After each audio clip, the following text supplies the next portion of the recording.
जिंदा खुदा दे दे पवित्र आत्मा मुझको। चाहता हूँ तेरी हजूरी, चाहता हूँ तेरी हजूरी, जो है हमको बेहद जरूरी, जो है हमको बेहद जरूरी।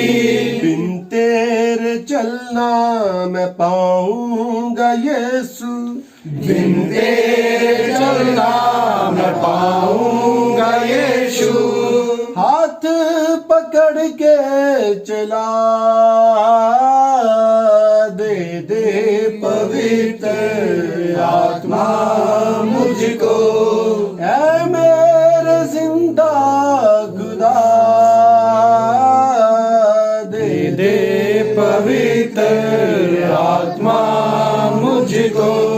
जो कुछ तू चाहे तेरे वचन से, जो कुछ तू चाहे तेरे वचन से, जो कुछ तू बोले तेरे वचन से, जो कुछ तू बोले तेरे वचन से।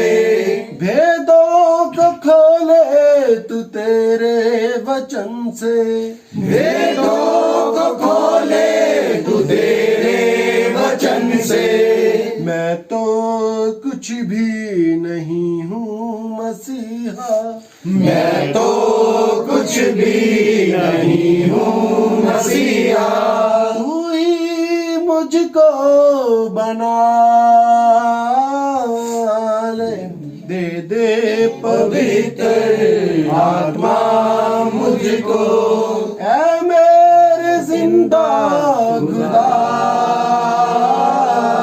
दे दे पवित्र आत्मा मुझको, दे दे पवित्र आत्मा मुझको, दे दे पवित्र आत्मा मुझको। हालेलुया। चल हमें तू पवित्र आत्मा यीशु के वचनों में, हमको भी राह दिखा दे प्रभु की, उस पर हमें चलना है। हमको भी राह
के वचनों में, यीशु के वचनों में,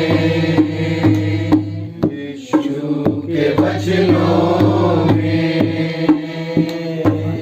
हालेलुया। और लेकिन ये हमारे ऊपर उसकी महान दया है, महान कृपा है कि उसने हमें अपनी पवित्र हजूरी में अभी तक जगाए रखा है। Hallelujah, hallelujah, hallelujah. आइए हम सभी अपनी बाइबल को खोलेंगे और वचन में से पढ़ेंगे संत यूहन्ना की अंजील 3 अध्याय उसकी 1 आयत से लेकर 12 तक पढ़ेंगे। संत यूहन्ना 3 अध्याय 1 से लेकर 12 तक। फरीसियों में निकोदेमुस नाम का एक मनुष्य था जो यहूदियों का सरदार था।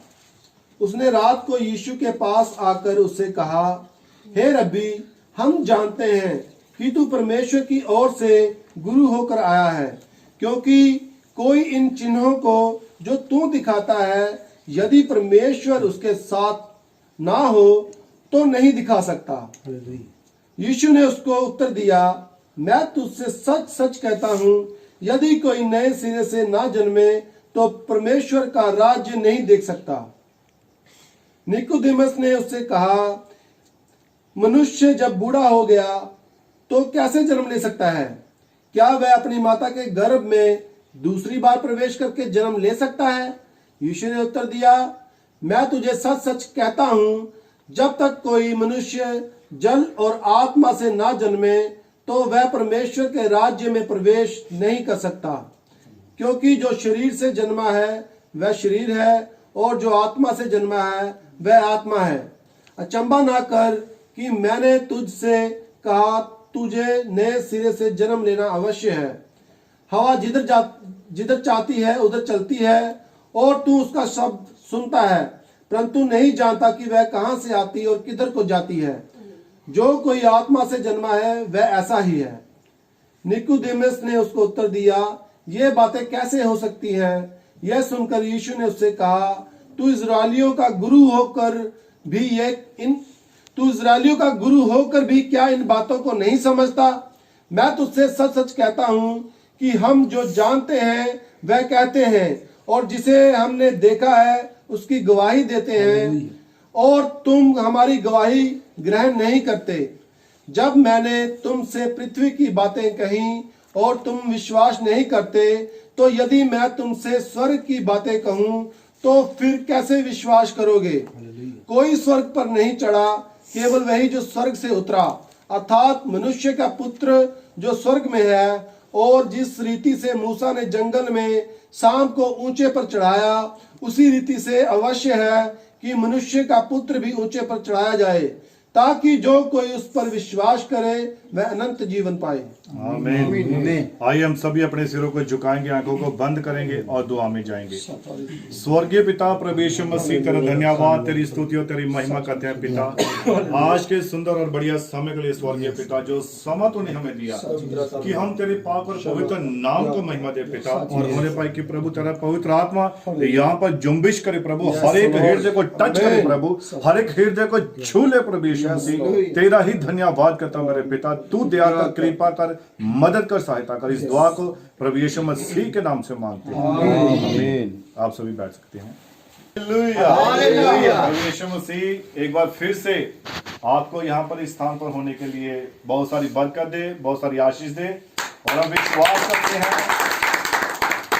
और हम विश्वास करते हैं कि प्रभु अपने वायदों का सच्चा परमेश्वर है, अपने वायदों का पक्का परमेश्वर है, और वो हमेशा अपने वायदों को पूरा करने के लिए हमेशा जागता रहता है।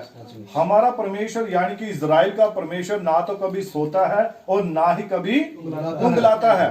Hallelujah, hallelujah. हम मनुष्यों को नींद आ सकती है, हमारे ऊपर नींद का प्रभाव हो सकता है, लेकिन हमारे परमेश्वर के ऊपर नींद का कोई प्रभाव नहीं। Hallelujah, hallelujah, hallelujah, hallelujah, hallelujah. तो मैं आज का एक छोटा सा ही विषय लूंगा और ज्यादा मैं लंबा प्रचार नहीं करूंगा।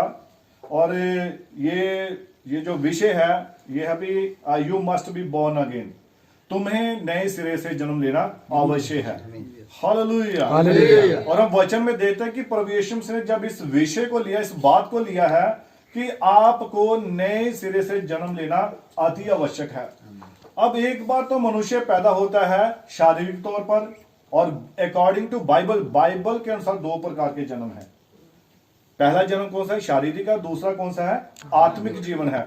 शरीर में तो सभी जन्म लेते हैं, लेकिन आत्मा में कोई कोई व्यक्ति ही जीवित रहता है, कोई कोई व्यक्ति ही जिंदा रहता है। और जैसा कि हम उपदेशक की पोथी उसमें पढ़ते हैं, 7 अध्याय उसकी पहली आयत पढ़ेंगे।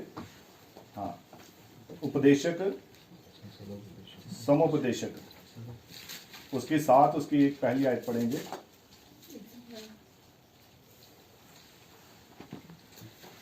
अच्छा नाम अनमोल इत्र से और मृत्यु का दिन जन्म के दिन से उत्तम है।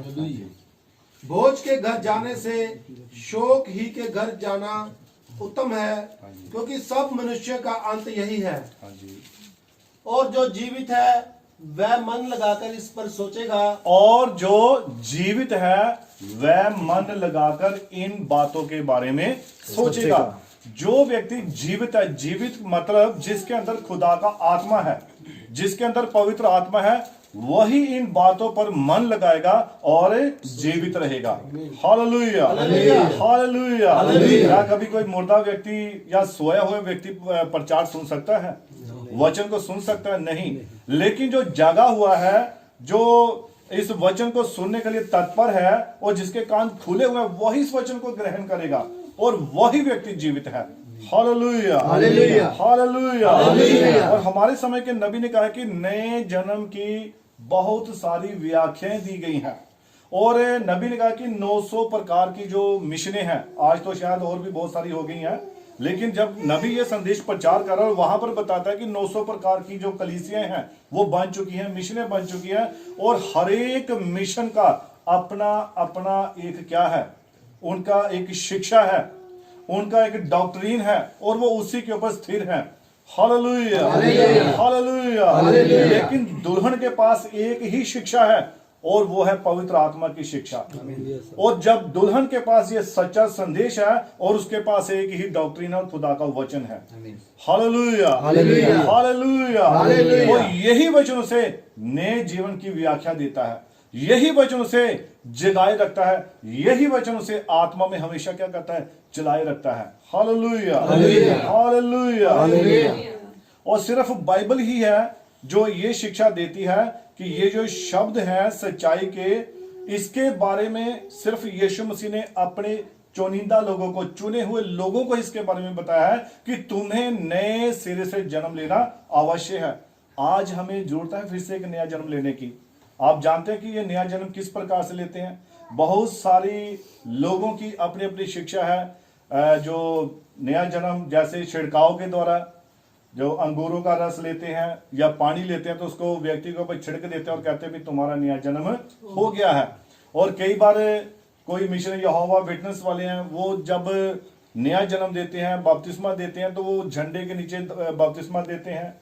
और जो कैथोलिक वाले हैं वो बीच में मोमबत्ती रखते हैं, और उसके एक तरफ व्यक्ति खड़ा होता है जो प्रायश्चित करता है, दूसरी तरफ सेवादार खड़ा होता है, उनके बीच में वो अग्नि को साक्षी रख के वो बोलते हैं कि आपका नया जन्म हो गया है। तो इस प्रकार से बहुत ऐसी ऐसी अलग अलग शिक्षाएं हैं नए जन्म के बारे में। लेकिन हम देखते हैं कि यीशु मसीह कौन से नए जन्म की बात कर रहा है। अब यहां पर जब देखते हैं कि जो निकोदेमस, जो कि फरीसियों का एक सरदार था, वो रात को यीशु मसीह के पास आ रहा है। और ये कौन सा समय है? ये रात का समय है। और वो रात के समय यीशु मसीह के पास आ रहा है कि प्रभु मैं जानता हूं कि जो काम तू कर रहा है, अगर परमेश्वर तेरे साथ ना हो तो तू ये काम नहीं कर सकता है। अब यीशु मसीह ने कहां से जन्म लिया था? यीशु मसीह का जन्म किसकी ओर से था? वो पवित्र आत्मा की ओर से था। जब हम संत यूहन्ना की अंजील उसका पहला अध्याय पढ़ते हैं, वहां पर क्या लिखा है कि यीशु मसीह ना तो मनुष्य की इच्छा से, ना ही किसी पुरुष के द्वारा, बल्कि परमेश्वर की इच्छा के द्वारा वो पैदा हुआ, पवित्र आत्मा के द्वारा पैदा हुआ।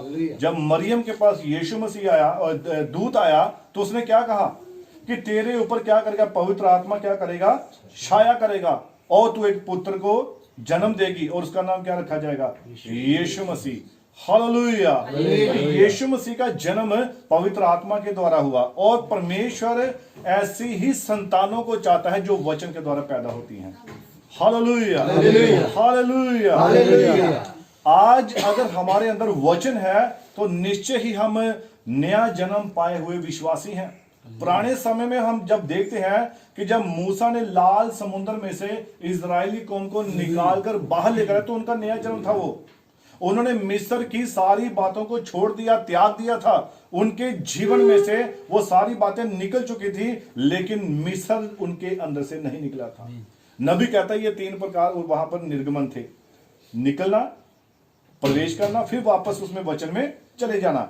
और यहां पर जब हम देखते हैं कि जब मूसा उनको लाल समुद्र से पार लेकर आया और बादल के नीचे उनका जो एक बपतिस्मा था, जो उनका नया जन्म था, लेकिन उसके बाद फिर से उनका एक नया जन्म हुआ।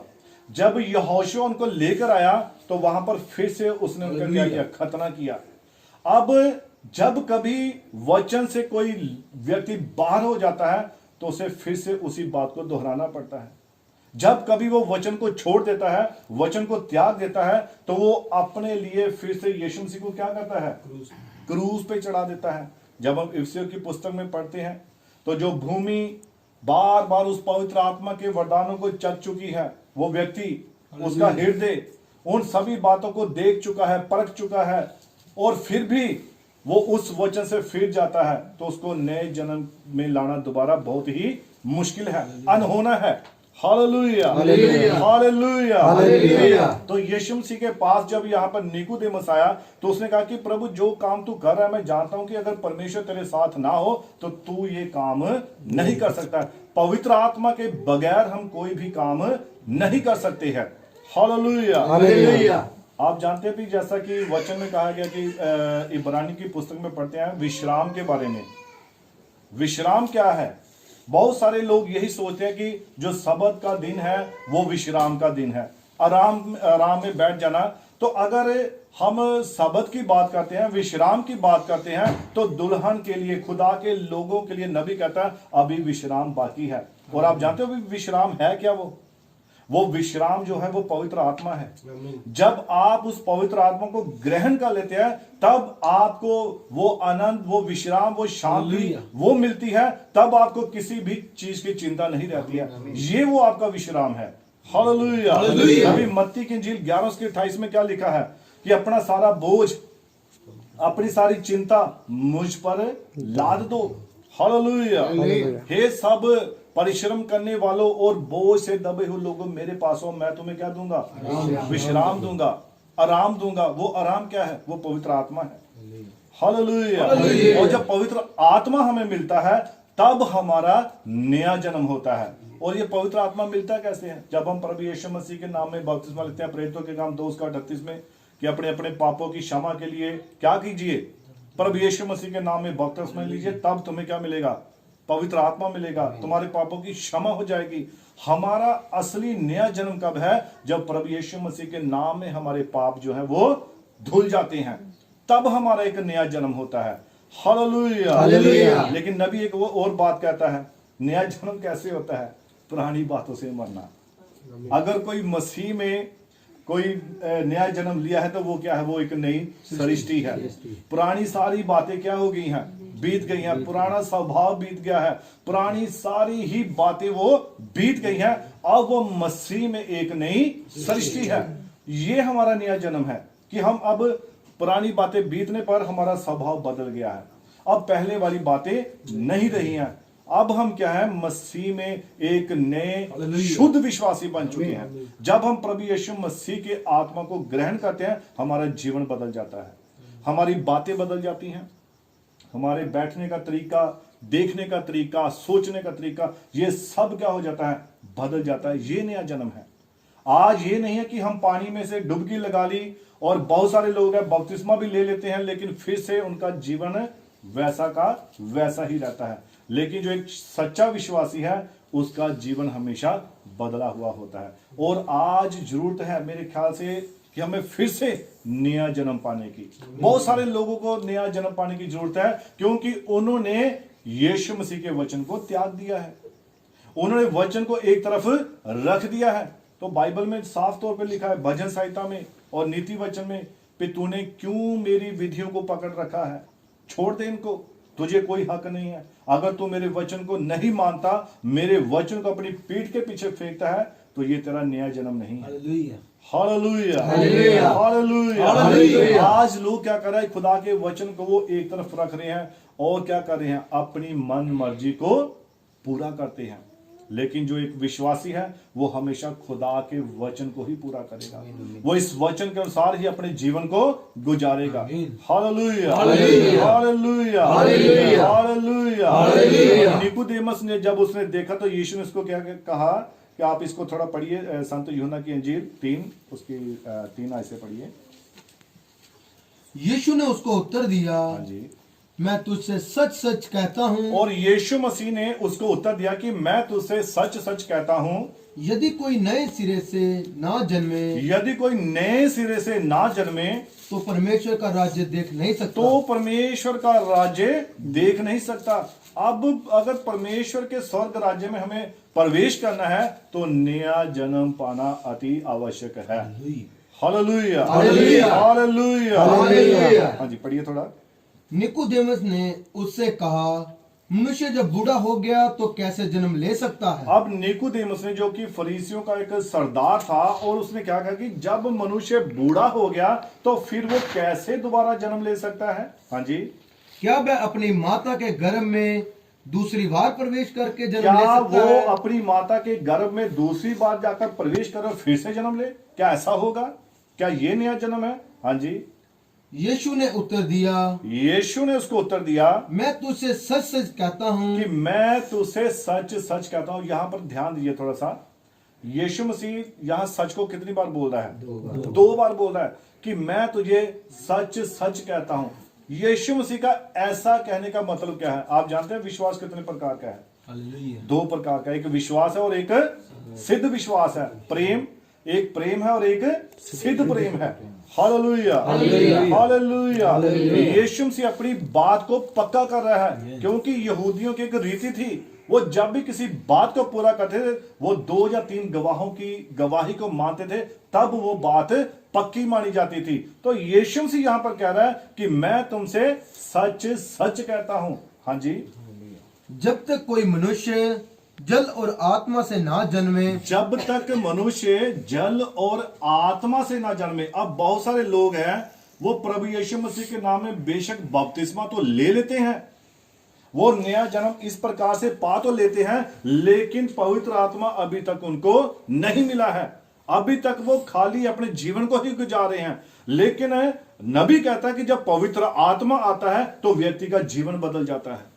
उसके देखने का तरीका, सोचने का तरीका, बोलने का तरीका, उसका सब कुछ बदल जाता है। पवित्र आत्मा क्या करता है? पवित्र आत्मा बदलाव लेकर आता है। पवित्र आत्मा हमें हमारी उन बातों से क्या करता है? छुटकारा दे देता है। Hallelujah, hallelujah. जो बातें वचन के खिलाफ होती हैं, जो बातें वचन को नहीं मानती हैं, उन बातों को हमारे जीवन में से बाहर निकाल कर देता है। ये काम है पवित्र आत्मा का, नया जन्म पाए हुए विश्वासी का। हाँ, थोड़ा सा पढ़ लेंगे। तो वह परमेश्वर के राज्य में प्रवेश नहीं कर सकता। जब तक मनुष्य जल और आत्मा से ना जन्मे, वो परमेश्वर के राज्य में प्रवेश नहीं कर सकता। अगर सिर्फ बपतिस्मा ही ले लिया है, अभी तक प्रभु यीशु मसीह के नाम में तो पवित्र आत्मा नहीं मिला, तो तभी हम अधूरे हैं। हमें तो प्रभु यीशु मसीह के नाम में बपतिस्मा लेना है और उसके बाद पवित्र आत्मा को भी पाना है, तभी सच सच वाली बात साबित होगी। Hallelujah, hallelujah.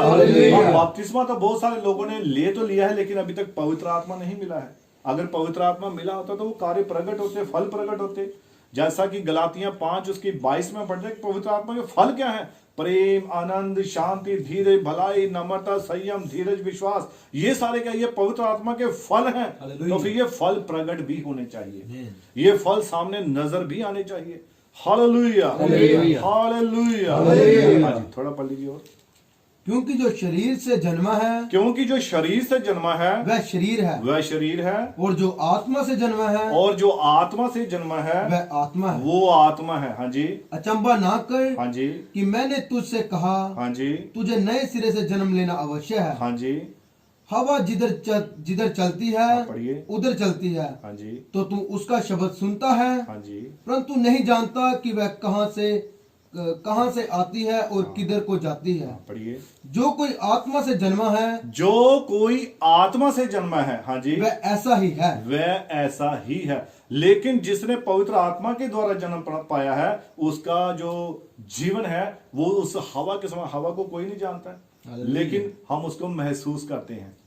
जब हवा को हम ना तो उसको पकड़ सकते हैं ना उसको टच कर सकते हैं, लेकिन हवा को हम महसूस कर सकते हैं। और पवित्र आत्मा पाया व्यक्ति ऐसा ही होता है, उसे पता है कि मुझे पवित्र आत्मा मिला हुआ है, मैंने पवित्र आत्मा पाया हुआ है।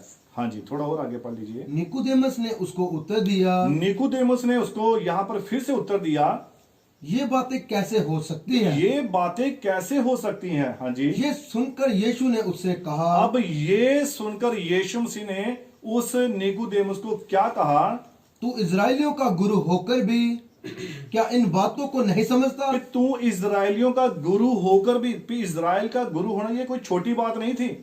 इजराइल का मतलब क्या है? इजराइल का मतलब कि शुद्ध मन के लोग, जीते हुए लोग, परमेश्वर के राजकुमार। क्या तू इन लोगों का गुरु होकर भी इन बातों को नहीं जानता? हाँ जी। मैं तुझसे सच सच कहता कि हूँ मैं तुमसे सच सच कहता हूं कि हम जो जानते हैं कि हम जो जानते हैं वह कहते हैं। वह कहते हैं। अब जो दुल्हन के ऊपर खुदा ने प्रकट किया है, हमारे युग के नबी ने जो बातों को प्रकट किया, दुल्हन वही कहेगी। Hallelujah, hallelujah, hallelujah, hallelujah, hallelujah. जो उसके अंदर बीज डाला गया है, जो वही बीज क्या करेगा? उन्हीं फलों को प्रकट करेगा। आमीन। ये वो व्यक्ति है, वो नया जन्म पाया हुआ, जो वचन, जैसे कि वचन में लिखा है कि जब गेहूं का दाना भूमि में पड़ता है, वो अपने आप को मारता है, वो अपने आप को साड़ता है, वो गल जाता है और बाद में क्या करता है? बहुत सारा फल लेकर आता है। ऐसा ही एक मसीही विश्वासी है, वो उसको अपने आप को दुनियावी बातों से मारना पड़ता है, उसको मरना पड़ता है, और फिर जाकर वो क्या करता है? बहुत सारा फल लेकर आता है। आज एक विश्वासी की व्याख्या क्या है? उसका जन्म क्या है? नया जन्म यही है कि हम पवित्र आत्मा के फलों को प्रकट करें, वचन को प्रकट करें, परमेश्वर के गुणों को प्रकट करें। ये नया जन्म है। Hallelujah, hallelujah, hallelujah, hallelujah. प्रभु यीशु मसीह इस वचन के द्वारा आप सभी को बहुत सारी बरकत दे, बहुत सारी आशीष दे। आप सभी को जय मसीह।